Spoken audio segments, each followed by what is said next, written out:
discussed. Okay, now we are going to learn simple present tense. आपण साधा वर्तमान काळ शिकणार आहोत आणि साध्या वर्तमान काळाचं वैशिष्ट्य पहा. मराठी वाक्य आहे शेवटी तो तात म्हणजे जातो, येतो, खातो, जातात, येतात, खातात हे जर वाक्य मराठी वाक्य शेवटी आले तर त्या वाक्याला इंग्रजीमध्ये करताना सिंपल प्रेझेंट टेन्सचा वाक्यरचना वापरली जाते. आणि सिंपल प्रेझेंट टेन्सची वाक्यरचना कशी आहे पहा. त्या जे कोणतं आपलं वाक्य असेल त्या वाक्यातला अगोदर कर्ता शोधायचा आणि त्यानंतर क्रियापदाचं पहिलं रूप वापरायचं. आणि कर्ता जर एक वचनी असेल आय आणि यू सोडून जर कर्ता एक वचनी असेल तर या क्रियापदाला यस किंवा ईएस प्रत्यय लावायची. एवढी साधी आणि सोपी रचना आहे. आपण त्याच्यावरती काही वाक्य घेणार आहोत त्या काळावरती. समजा की तुम्हाला हे वाक्य बोलायचंय, मला क्रिकेट खेळायला आवडतं. हे वाक्य सिंपल प्रेझेंट टेन्स आहे पहा. काय कशा पद्धतीने ओळखायचं तर सरळ वाक्य शेवटी जायचं आणि मराठी वाक्य शेवटी का आवडतं, जातो, येतो, खातो तर ते सिंपल प्रेझेंट टेन्स असतं. या वाक्य शेवटी त आहे ते सिंपल प्रेझेंट टेन्स आहे. पुढील वाक्य पहा. मला कादंबऱ्या वाचायला आवडतात. मला कादंबऱ्या वाचायला आवडतात. हे पण वाक्य सिंपल प्रेझेंट टेन्स आहे. कारण पहा या वाक्याची क्रियापद आहे आवडतात म्हणून हे वाक्य सिंपल प्रेझेंट टेन्स आहे. पुढील वाक्य पहा. मी उन्हाळ्यात शिमल्याला जातो. मी उन्हाळ्यात शिमल्याला जातो. हे वाक्य आपल्याला इंग्रजीमध्ये बोलायचे तर हे वाक्य सिंपल प्रेझेंट टेन्स आहे. कारण या वाक्याशी जातो येतो आलेला आहे. या ठिकाणी या वाक्याला आपल्याला इंग्रजीमध्ये बोलताना सिंपल प्रेझेंट टेन्सची वाक्यरचना वापरावी लागेल. राहुल दररोज शाळेला जातो. पहा आई वाक्य आहे शेवटी ते जातो त आलेला आहे म्हणून हे सिंपल प्रेझेंट टेन्स आहे. आणि या ठिकाणी इंग्रजीमध्ये करताना या वाक्याला सुद्धा आपल्याला सिंपल प्रेझेंट टेन्सची वाक्यरचना वापरावी लागेल. समजा की तुम्हाला एखाद्या तू या ड्रेस मध्ये छान दिसतेस अशी एखादी कॉमेंट तुम्हाला द्यायची आहे आणि हे वाक्य तुम्हाला इंग्रजीमध्ये बोलायचं तर या वाक्याला इंग्रजीमध्ये करताना आपल्याला सिंपल प्रेझेंट टेन्सची वाक्यरचना वापरावी लागेल. कारण या वाक्याशी येत आलेला आहे आणि सिंपल प्रेझेंट टेन्सची वाक्यरचना जी आहे ती आपण वरती लिहिलेली आहे. कर्ता घ्यायचं त्यानंतर क्रियापदाचं पहिलं रूप वापरायचं. मी बोलण्यापूर्वी विचार कर. हे वाक्य मला इंग्रजीमध्ये बोलायचं आणि हे आपल्याला इंग्रजीमध्ये बोलायचं तर याही वाक्याला इंग्रजीमध्ये करताना आपण सिंपल प्रेझेंट टेन्सची वाक्यरचना वापरावी लागेल. कारण या वाक्याच्या शेवटी विचार करतो हे त आलेला आहे. किंवा पृथ्वी सूर्याभोवती फिरते. हे वाक्य आपल्याला इंग्रजीमध्ये बोलायचं तर हे आपण कशा पद्धतीने बोलावं लागेल. या वाक्याचा काही सिंपल प्रेझेंट टेन्स आहे. कारण या वाक्यासाठी फिरते, जाते, येते, खाते, उडते, झोपते त आले की ते वाक्य सिंपल प्रेझेंट टेन्स असतं. ही बस पुण्याला जाते. हे वाक्य मला बोलायचं. हे वाक्य मला सिंपल प्रेझेंट टेन्स आहे. वाक्य शेवटी त आलेलं आहे जाते. हे वाक्य इंग्रजीमध्ये आपण कशा पद्धतीने बोलावं लागेल. किंवा मी दररोज अभ्यास करतो. हे वाक्य आपल्याला इंग्रजीमध्ये बोलायचं तर आपण कशा पद्धतीने बोलावं. किंवा आम्ही दररोज इंग्रजीच्या क्लासला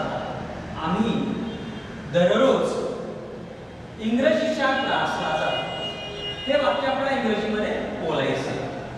इंग्रजीच्या क्लासला जातो. पहा ही सगळी जी वाक्य आहेत सिंपल प्रेझेंट टेन्स आहेत. कारण या सगळ्याच वाक्याच्या शेवटी त हा शब्द आलेला आहे. जातो, येतो, खातो, आवडतात, जातात, पितात, उडतात हे तात त आले की ते सिंपल प्रेझेंट टेन्स. सरळ वाक्यातला कर्ता शोधायचं आणि वाक्याच्या शेवटी जे क्रियापद असेल त्या क्रियापदाचं आपण पहिलं रूप वापरायचं. पहा पहिलं वाक्य सगळं काय आहे. मला क्रिकेट खेळायला आवडतं. या वाक्यातला कर्ता आहे मला साठी आय. पुन्हा इतर कुठलेही शब्द पाहायचे नाहीत. सरळ वाक्याच्या शेवटी कोणता शब्द आहे ते पाहायचं. या वाक्याच्या शेवटी आहे आवडतं.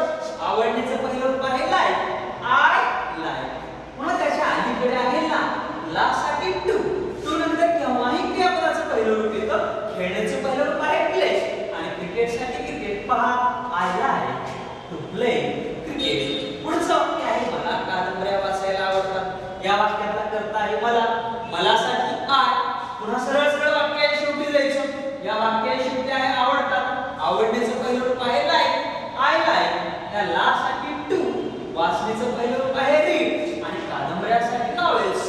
I like to read novels. पुढे आहे मी उन्हाळ्यात शिमल्याला जातो. या वाक्याचा कर्ता आहे मी साठी आय. हे वाक्य सुद्धा सिंपल प्रेझेंट टेन्स आहे. क्रियापदाचं पहिलं रूप वापरायचं. जाण्याचं पहिलं रूप आहे गो. ह्या ला साठी टू, शिमलासाठी शिमला. ह्या उन्हाळ्यात म्हणजे उन्हाळ्याच्या दरम्यान ड्युरिंग आणि उन्हाळ्यासाठी समर. पहा I go to Shimla during summer. पुढे आहे राहुल दररोज शाळेला जातो. या वाक्याचा कर्ता आहे राहुल. पुन्हा वाक्य शेवटी द्यायचं. या वाक्य शेवटी आहे जातो. जाण्याचं पहिलं रूप आहे गो. पण हा राहुल करता एक वचनी आहे. करता जेव्हा एक वचनी असेल तेव्हा क्रियापदाला यस किंवा ईएस प्रत्यय लागतो. ह्या राहुल जाण्याला ईएस, गोचं गोज होतं. राहुल गोज. या ला साठी टू, शाळासाठी स्कूल आणि दररोज साठी एव्हरीडे. पहा Rahul goes to school everyday. पुढे आहे तू या ड्रेस मध्ये छान दिसतेस. या वाक्याचा कर्ता आहे तू. तू साठी यू. पुन्हा सरळ सरळ वाक्य शेवटी द्यायचं. या वाक्य शेवटी आहे दिसतेस. दिसतेचं पहिलं रूप आहे लुक. पण तू यू, यू लुक. हा छान साठी ब्युटिफुल किंवा नाईस. You look beautiful. या मध्ये साठी इन आणि हा ड्रेस साठी दिस ड्रेस. पहा you look beautiful in this dress. पुढील वाक्य आहे मी बोलण्यापूर्वी विचार करतो. या वाक्याचा कर्ता आहे मी साठी आय.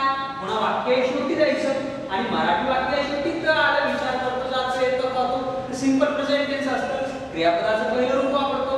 विचार करण्याचं पहिलं रूप आहे थिंक. या पूर्वीसाठी बिफोर आणि बिफोर एक प्रिपोजिशन आहे. प्रिपोजिशन नंतर जेव्हा हे आहे ते रूप येतं. बोलण्याचं आहे ते रूप आहे speaking. I think before speaking. पहा पुढील वाक्य पृथ्वी सूर्याभोवती फिरते. या वाक्याचा कर्ता आहे पृथ्वी. पृथ्वीसाठी अर्थ आणि मराठी वाक्य शेवटी आलं फिरते, जाते, येते, खाते. Simple present tense. क्रियापदाचं पहिलं रूप वापरायचं. द अर्थ एक वचन असल्यामुळे क्रियापदाला एस प्रत्यय लावायचं. फिरणे revolve, R E V O L V. Revolve म्हणजे फिरणे. त्याला रिव्हॉल्व्स एस प्रत्यय लागतं. The earth revolves. या भोवतीसाठी आराम आणि सूर्यासाठी the sun. The earth revolves around the sun. पुढे आहे ही बस पुण्याला जाते. या वाक्याचा सब्जेक्ट कर्ता आहे ही बस. ही बस साठी धिस बस. पण धिस बस हा एक वचनी कर्ता असल्यामुळे त्या जाणे गो हा शब्द आहे त्याचं पहिलं रूप गो आणि त्याला यस किंवा ईएस प्रत्यय लावायचा. This bus goes. त्या ला साठी टू, पुणेसाठी पुणे. पहा this bus goes to Pune. पुढे आहे मी दररोज अभ्यास करतो. या वाक्याचा कर्ता आहे मी साठी आय. अभ्यास करण्याचं पहिलं रूप आहे स्टडी. I study. दररोज साठी एव्हरीडे. I study everyday. पुढे आहे आम्ही दररोज इंग्रजीच्या क्लासला जातो. या वाक्याचा कर्ता आहे आम्ही. आम्ही साठी वी. या वाक्या शेवटी जातो आहे. क्रियापदाचं पहिलं रूप वापरायचं. We go. या ला साठी टू, इंग्रजीचा क्लास म्हणजे इंग्लिश क्लास आणि दररोज साठी everyday. We go to English class everyday. पहा पण ही वाक्य पुन्हा एकदा घेऊयात. I like to play cricket. I like to read novels. I go to Simla during summer. Rahul goes to school every day. You look nice in this dress. I think before speaking. The earth revolves around the sun.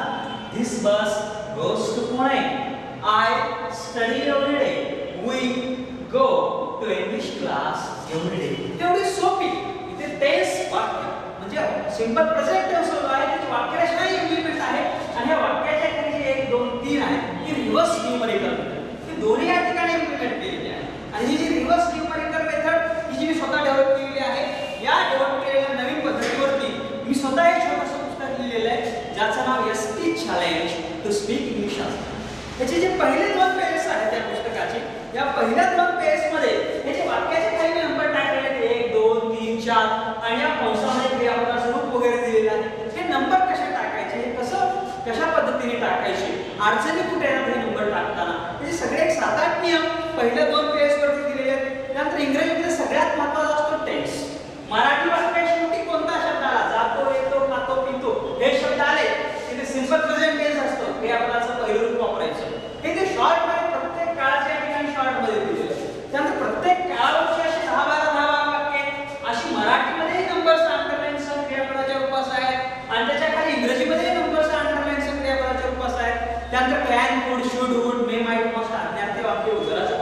प्रश्नार्थी वाक्य ही सगळी वाक्य या ठिकाणी या नवीन टेक्निकने दिलेली आहेत. त्यानंतर letter writing, essay writing, report writing, news writing, interviews, conversation हा जो अगदी एमपीएससी यूपीएससी पर्यंतचा जो भाग असतो याही ठिकाणी घेतलेला आहे. आणि घेताना या ठिकाणी कसं केलेलं आहे पहा, कुठलाही जो भाग असतो लेटर न्यूज जे काही असेल तो या पेजवरती मराठीमध्ये आहे आणि त्याच्या पुढच्या पेजवरती अगदी नंबर सह अंडरलाईन सह इंग्रजीमध्ये आहे. पण हे पुस्तक वाचायचं कसं हे सुद्धा महत्त्वाचं आहे. कुठलाही भाग जर इथे मराठीमध्ये असला आणि इथे जर इंग्रजीमध्ये असला तर विद्यार्थ्यांनी म्हणा काय किंवा तुम्ही म्हणा इंग्रजीचा भाग आपण अजिबात वाचायचा नाही. आपल्या डोळ्यासमोर मराठी ठेवायचं आणि मराठीच्या खाली जे अंक आहेत या अंकाकडे पाहत आपल्या डोक्यामध्ये इंग्रजीमध्ये करण्याचा प्रयत्न करायचा. सुरुवातीला आपल्याला अडचण येतील, शब्द आठवणार नाही, क्रियापदाचं स्वरूप आठवणार नाही. पण जसं आपण एक एक पेज वाचतो तसतशी आपली स्पीड वाढत गेलेली असते आणि एक 15-20 दिवस हे पुस्तक मन लावून आपण वाचन केलं की अशी स्पीड येत असते. त्याची सगळी निबंध, भाषणापत्र सगळी जी काही आहे ते अगदी मराठीकडे पाहत बोलण्याच्या स्पीडने आपल्याला इंग्रजीमध्ये करता येतात. आणि एवढी सगळी केल्यानंतर आपल्या डोक्याला एक सवय लागलेली असते. पुन्हा आपल्या डोक्यात कुठलेही वाक्य पुन्हा या नंबरची गरज पडत नाही. अगदी बोलण्याच्या स्पीडने आपल्या डोक्यात आलेलं कुठलंही वाक्य इंग्रजीमध्ये करता येतं. अशी सोपी टेक्निक आहे. आता पुढचा प्रश्न तुमच्या डोक्यामध्ये असेल एवढी सोपी टेक्निक, एवढं सहज लक्षात आले ही टेक्निक यावर आधारित असलेले हे पुस्तक मला कशा पद्धतीने मिळू शकतं, लवकरात लवकर ते कशा पद्धतीने मला मिळेल, हा पहिला प्रश्न तुमच्या डोक्यामध्ये असेल तर यासाठी विद्यार्थ्यांना हे सहजपणे पुस्तक उपलब्ध झालं पाहिजे. यासाठी आम्ही एक सहज प्रक्रिया त्यांच्यासाठी उपलब्ध करून दिलेली आहे. आमचा एक नंबर आहे, माझा स्वतःचा तो नंबर आहे, तो नंबर आहे 8983006177. तुम्हाला एक छोटंसं काम करायचंय. काय आहे पहा, 8983006177 हा नंबर आहे. या नंबरवरती तुमचं नाव व तुमचा पूर्ण पत्ता याचा फक्त एक मेसेज या नंबरवरती तुम्हाला पाठवायचा. हा मेसेज पाठवल्यानंतर तुमच्या ॲड्रेसवरती तुम्हाला हे पुस्तक पोस्टाने उपलब्ध होईल. तुमच्या घरापर्यंत हे पुस्तक आल्यानंतर पोस्टमनकडे आणि हे पुस्तकासोबत एक आमचं सविस्तर मार्गदर्शनाची डीव्हीडी त्या पुस्तकासोबत तुम्हाला पोस्टाद्वारे भेटेल. तुम्हाला हे पुस्तक भेटल्यानंतर पोस्टमॅनकडे तुम्हाला 200 रुपये रक्कम द्यायची. एवढी सहज प्रक्रिया तुमच्यासाठी उपलब्ध करून दिलेली आहे. तुम्ही लवकरात लवकर हे पुस्तक प्राप्त करून घ्या आणि याचा फायदा तुमच्यासाठी करून घ्या अशी अपेक्षा व्यक्त करतो. धन्यवाद.